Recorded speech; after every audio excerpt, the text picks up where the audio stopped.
Berjumpa dengan channel Kelapo Sukacita. Saya akan membagikan firman Tuhan hari ini, dan karena itu sebelumnya mari kita berdoa. Bapa di sorga, di saat ini kami mempersiapkan seluruh kehidupan kami untuk membaca, mendengar, dan merenungkan firman. Tuntunlah kami dengan kuasa Roh Kudus agar kami dapat memahami maksud Tuhan, dan daripadanya kami diperlengkapi di dalam kami menjalani kehidupan, kerja, dan karya kami hari demi hari. Demi Yesus Kristus, firman yang hidup, kami berdoa. Amin. Firman Tuhan bagi kita terbaca di dalam kitab Mazmur pasal 23 ayat 1 sampai ayatnya yang ke-6. Demikian firman Tuhan. Tuhan gembalaku yang baik. Mazmur Daud. Tuhan adalah gembalaku, takkan kekurangan aku. Ia membaringkan aku di padang yang berumput hijau. Ia membimbing aku ke air yang tenang. Ia menyegarkan jiwaku. Ia menuntun aku di jalan yang benar oleh karena namanya. Sekalipun aku berjalan dalam lembah kekelaman, aku tidak takut bahaya, sebab Engkau besertaku. Gadamu dan tongkatmu, itulah yang menghibur aku. Engkau menyediakan hidangan bagiku di hadapan lawanku. Engkau mengurapi kepalaku dengan minyak, ialah-ku penuh melimpah. Kebajikan dan kemurahan belaka akan mengikuti aku seumur hidupku, dan aku akan diam dalam rumah Tuhan sepanjang masa. Demikian firman Tuhan.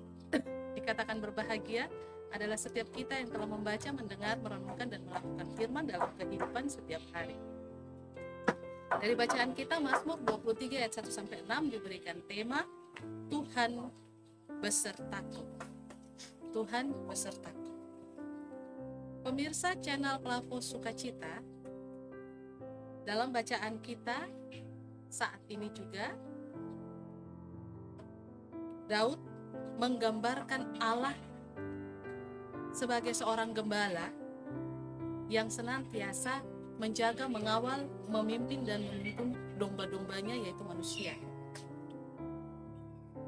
Dia mengatakan Allah sebagai gembala dikarenakan dia juga memiliki sebuah pengalaman hidup sebagai seorang gembala. Sebelum ia menjadi seorang raja, dia adalah gembala domba-domba milik ayahnya.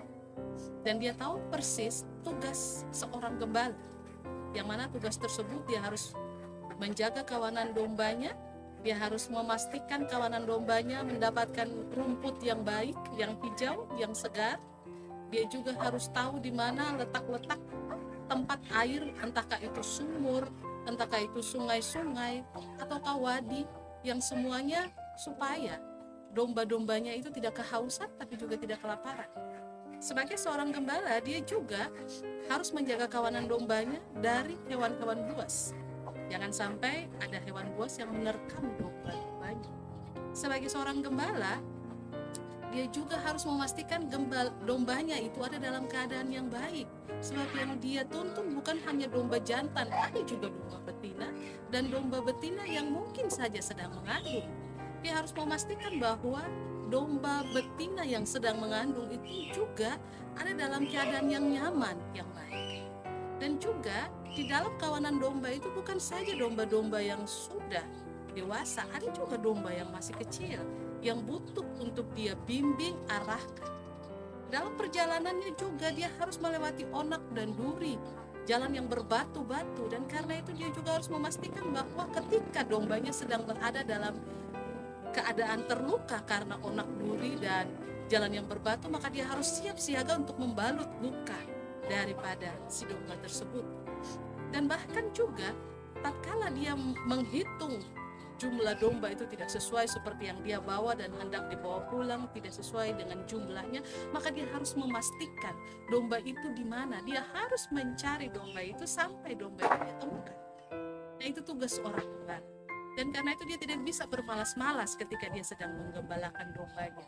Dia tidak bisa harus tertidur sedikit pun karena situasi ini sedang, domba-dombanya sedang diawasi oleh binatang-binatang. Bahkan juga pencuri-pencuri yang siap untuk mengambil domba, apalagi domba dalam jumlah yang besar. Sehingga sang gembala harus waspada. Sang gembala harus siap siaga. Dan sang gembala harus bertindak ketika domba itu membutuhkan pertolongan. Dan domba adalah salah satu hewan yang tidak bisa mengurus dirinya sendiri. Dia harus diurus, dia harus diatur, dia harus dijaga oleh sang gembala itu. Dan karena itu si gembala memiliki tugas yang sangat-sangat berat. Oleh karena itu, dengan tugas yang sangat berat yang sangat dipahami oleh Daud, dia menggambarkan Allah demikian. Dan bagi Daud menjadi seorang gembala itu bukan menjadi seorang yang mudah. Seorang yang harus terlatih, seorang yang harus memiliki keahlian, seorang yang harus waspada, dan seorang yang harus mau menanggalkan segala kepentingan-kepentingannya untuk hanya berfokus kepada domba-domba itu. Nah, itulah penyertaan Tuhan bagi kita manusia.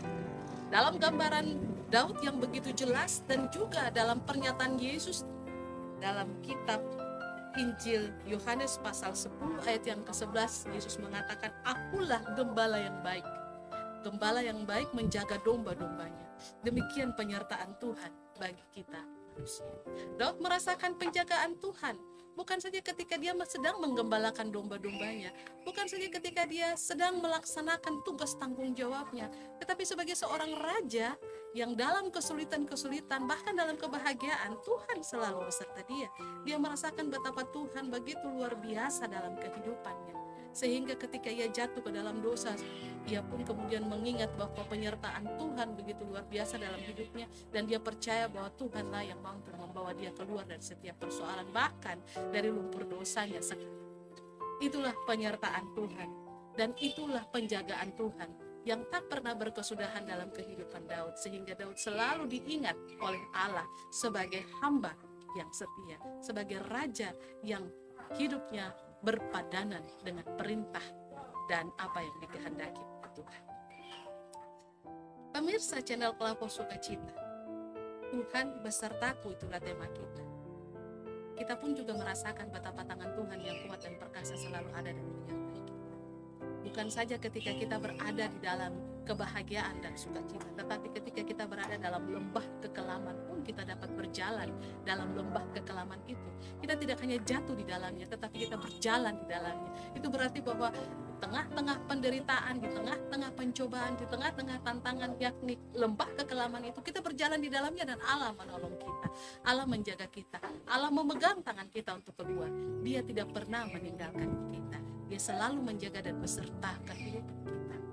Menjadi pertanyaan, apakah kita meminta Tuhan untuk menjaga dan mengawal hidup kita? Apakah kita senantiasa berseru kepada Tuhan dalam setiap kondisi hidup yang kita alami? Paling sering ketika kita berada dalam kekelaman, jatuh ke dalam kekelaman saja, kita mau berseru kepada Tuhan. Tetapi ketika kita berada dalam keadaan yang baik-baik, kita tidak mau berseru kepada Tuhan. Kita malah meninggalkan Tuhan di dalam seluruh kehidupan kita. Oleh karena itu, pemirsa channel Pelapor Sukacita, Tuhan beserta, itulah kata si Daud dalam hidupnya, tapi juga kata kita di hari ini. Itu menjadi komitmen kita bahwa hanya Tuhan saja yang beserta kita dalam hari-hari ini. Hanya Tuhan saja menolong kita. Tuhan saja gembala yang baik di dalam kehidupan kita. Dan karena itu, jangan pernah melupakan Tuhan. Jangan pernah meninggalkan Tuhan. Teruslah berseru kepadanya dalam situasi hidup apapun yang kita alami. Dia akan datang menolong kita. Dia akan mengangkat kita. Dia akan memastikan kita tidak tersesat. Dia akan memastikan segala luka-luka kita ketika kita berjalan ke batu, onak, dan duri akan dia balik, akan dia sembuhkan, akan dia rawat ketika kita berseru kepada. Karena hanya Tuhan saja yang beserta kita. Dia mengerti siapa kita, dia tahu apa kita.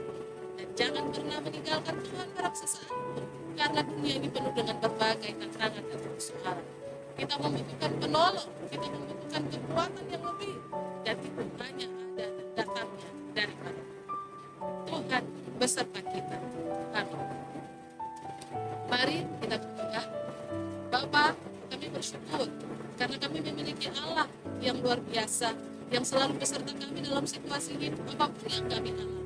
Kami bersyukur Tuhan tidak pernah meninggalkan kami. Kami bersyukur Tuhan selalu memampukan dan menyediakan segala yang kami butuhkan. Dan karena itu Tuhan, jangan tinggalkan dan jangan pernah membiarkan kami menjalani segenap hari-hari hidup kami sendiri. Dan biarlah Tuhan melalui firman-Mu ajarlah kami senantiasa mencari Engkau, memanggil nama-Mu, berseru kepadamu, dan Ajarlah kami juga untuk selalu mengucap syukur di dalam situasi hidup yang kami alami. Berkati pemirsa channel Melampau Sukacita di mana saja berada. Jaga langkah hidup kami semua Tuhan, supaya kami hanya hidup melakukan kehendak Tuhan. Demi Yesus Kristus, Tuhan dan Juru Selamat kehidupan kami berseru dan berdoa. Amin. Shalom, Tuhan memberkati kita.